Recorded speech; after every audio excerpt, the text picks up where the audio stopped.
Hello mga kabidyo. Good morning po sa inyong lahat. So, i-demo ko lang po sa inyo yung nagawa kong ng kalan, dalawa.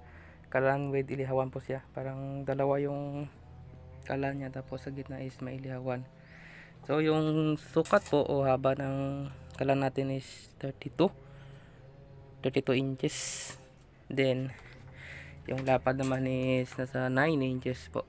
So, yung dalawang kalan na ito 9 inches. Tapos siguro yung mga taas nito is 6 inches. Then yung haba ng ilihawan is nasa 1 feet. Tapos sa ano din yung lapad niya, nasa 9 inches. So bali around 800 lang ito mga kabidyo kung ibibenta. So far wala pa namang bumibili. So try kong i-post kung may bumili nito. So nasa 800 po siya. Pero matibay po ito mga kabidyo dahil 16mm po na kabilya yung ang gamit.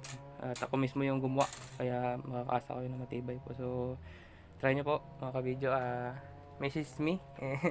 Message lang po ako sa aking page kung gusto nyo po yung kalan na ganito. So maganda po siya guys. Pwede ka mag-ihaw habang nagluluto ng kanin o ng ulam sa gitna. Pang outing pwede din. So pang pamilya na.